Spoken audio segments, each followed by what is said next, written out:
تو دوسری طرف ایک بہت بڑی مچھلی اللہ تعالیٰ کے حکم کے مطابق کشتی کے قریب منہ پھیلائے ہوئے لگی ہوئی تھی کہ یہ دریا میں آئیں تو ان کو اپنے پیٹ میں جگہ دے، جس کو اللہ تعالیٰ نے پہلے سے ہی حکم دے رکھا تھا کہ یونس علیہ السلام کا جسم جو تیرے پیٹ کے اندر رکھا جائے گا یہ تیری رضا نہیں۔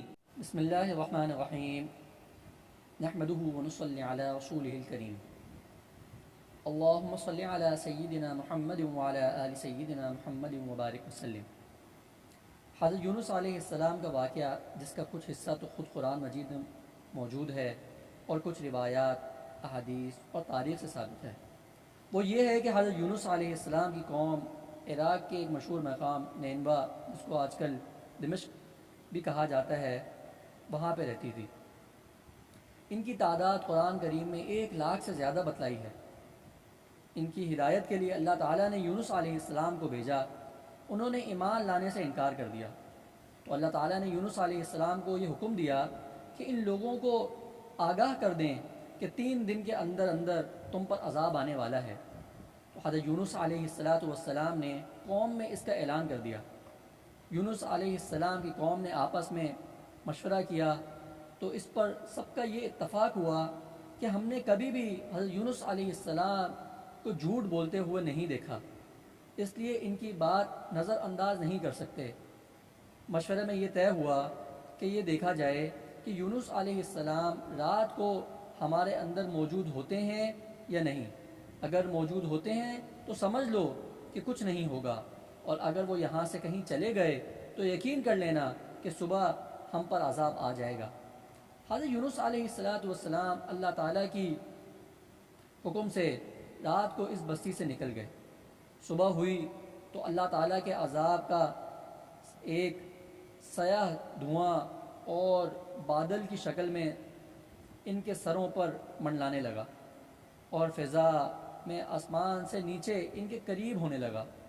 تو ان کو یقین ہو گیا کہ اب ہم سب کو یہ عذاب ہلاک کرنے والا ہے۔ یہ دیکھ کر حضرت یونس علیہ السلام کو یہ لوگ ڈھونڈنے لگے، اور ڈھونڈنا تو اس وجہ سے تھا کہ حضرت یونس علیہ السلام کو ڈھونڈ کر ان کے ہاتھ پر ایمان لے آئیں، اور پچھلے جو بھی گناہ ان سے ہو گئے تھے اس پر توبہ کر لیں۔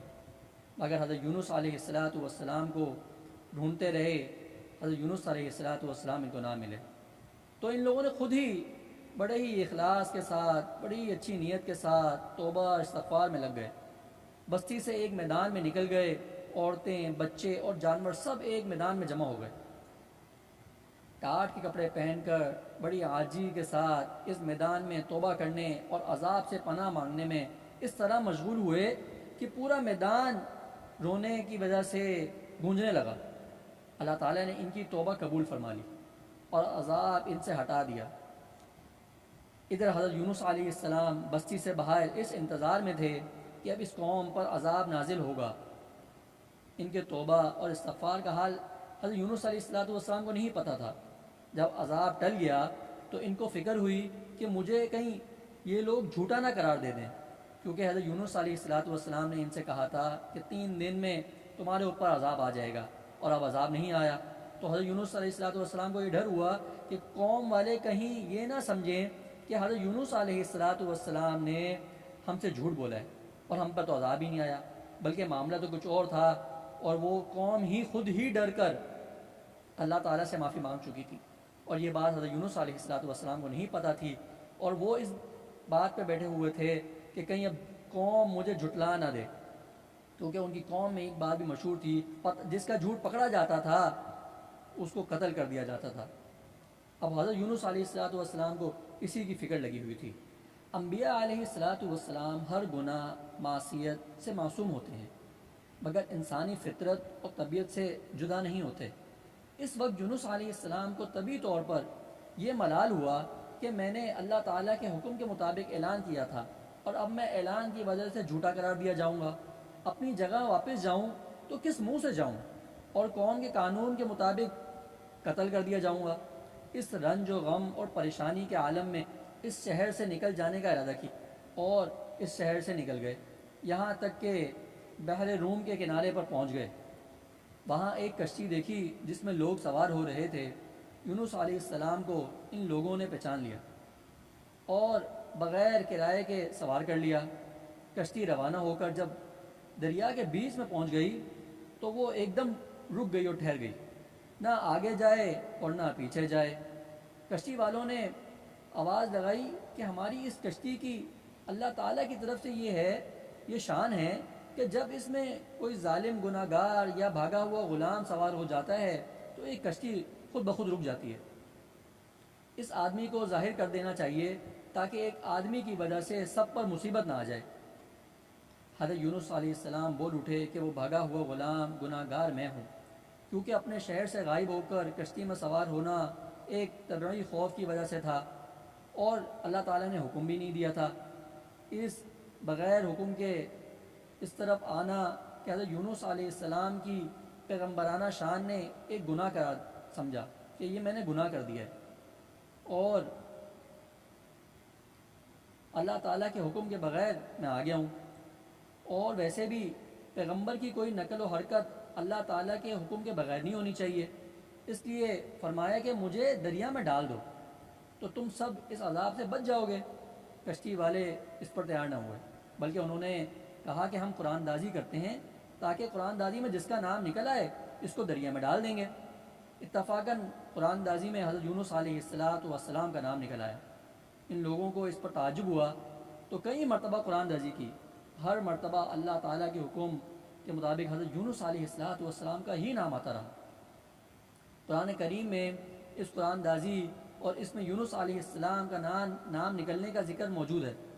فَسَاهَمَ فَكَانَ مِنَ الْمُدْحَضِينَ۔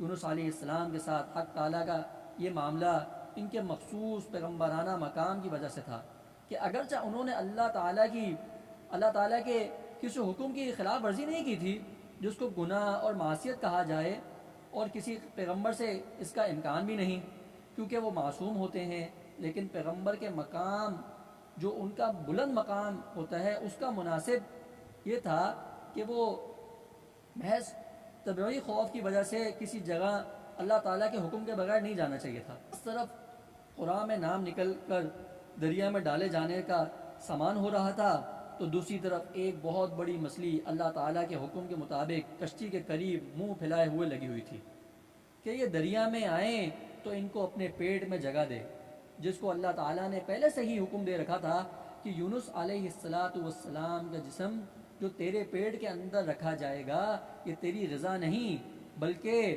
ہم نے تیرے پیٹ کو ان کا مسکن بنا دیا ہے، یعنی ان کے ٹھہرنے کی جگہ بنایا ہے۔ یونس علیہ السلام دریا میں گئے تو فوراً اس مچھلی نے منہ کھولا اور ان کو اپنے اندر لے لیا۔ حضرت عبداللہ بن مسعود رضی اللہ تعالی عنہ نے فرمایا کہ یونس علیہ السلام اس مچھلی کے پیٹ میں 40 روز رہے، یہ ان کو زمین کی تہ تک لے جاتی اور دور دراز کی مسافتوں میں بھی پھراتی رہی۔ بعض حضرات نے 7، بعض نے 5 دن اور بعض نے 1 دن کے چند گھنٹے مچھلی کے پیٹ میں رہنے کی مدت بتلائی ہے۔ حقیقت حال تو اللہ تعالیٰ کو ہی پتہ ہے۔ اس حالت میں حضرت یونس علیہ السلام نے یہ دعا کی، لا الہ الا انت سبحانک انی کنت من الظالمین۔ اللہ تعالیٰ نے اس دعا کو قبول فرما لیا اور بالکل صحیح سالم حضرت یونس علیہ السلام کو دریا کے کنارے پر ڈال دیا۔ مچھلی کے پیٹ کی گرمی نے ان کے سارے بدن کے بال جو ہیں اس کی وجہ سے ختم ہو گئے۔ اللہ تعالیٰ نے ان کے قریب ایک کدو یعنی لوکی کا درخت اگا دیا جس کے پتوں کا سایہ بھی حضرت یونس علیہ السلام کے لیے ایک راحت بن گئی، اور ایک جنگلی بکری کو اللہ تعالیٰ نے اشارہ فرمایا کہ وہ صبح اور شام ان کے پاس آئے اور وہ اس کا دودھ پئیں۔ اس طرح حضرت یونس علیہ السلام کو اس غلطی پر تنبیہ بھی ہو گئی اور وہ بعد میں ان کی قوم کو بھی اس پورے معاملے کا پتہ چل گیا۔ تو میرے بھائیوں، دوستوں، بزرگوں، اللہ تعالیٰ نے اس طرح سے حضرت یونس علیہ السلام کی مچھلی کے پیٹ میں حفاظت فرمائی۔ اب اس واقعے میں ہم دیکھیں، سوچیں، تھوڑا غور کریں، تھوڑی فکر کریں کہ مچھلی اگر کسی کو کھا لے، ایک ویل مچھلی کسی کو کھا لے تو کیا اس کا بچنا ممکن ہے؟ کیا ہم دنیا میں دیکھتے ہیں کہ ایک بڑی مچھلی کسی کو کھا لے اور وہ صحیح سالم زندہ سلامت واپس آ جائے باہر. یہ اللہ تعالیٰ کی قدرت ہے کہ اللہ تعالیٰ جس کو چاہیں اس کو زندہ رکھیں اور موت کے منہ سے بھی نکال کے لیں اور موت سے بچا لیں. یہ اللہ تعالیٰ کی قدرت ہے. اس وجہ سے ہم جب کسی کام میں، کسی مشکل میں، کسی پریشانی میں ہوتے ہیں تو اللہ تعالیٰ کے لیے وہ کوئی پریشانی نہیں ہوتی. اللہ تعالیٰ کی طرف سے وہ ہمارے لیے آزمائش اور ہمارے لیے امتحان ہوتا ہے. بس دیکھنا یہ ہوتا ہے کہ اس امتحان میں ہم پاس ہوتے ہیں، اس آزمائش میں ہم پاس ہوتے ہیں یا ہم فیل ہو جاتے ہیں. حضرت یونس علیہ السلام نے اللہ تعالیٰ سے ہی مانگا اور دعا مانگی، لا الہ الا انت سبحانک انی کنت من الظالمین، اور اللہ تعالیٰ نے ان کی دعا قبول فرمائی. اور اس دعا کی تاثیر کتنی بڑھ کر دیکھیں کہ اتنی قیمتی دعا ہے یہ کہ اللہ تعالیٰ نے انہیں مچھلی کے پیٹ سے واپس نکالا اور پھر انہیں ایک بڑی مدت تک زندہ بھی رکھا اور وہ اپنی قوم میں زندہ رہے. تو یہ کوئی معمولی دعا نہیں ہے.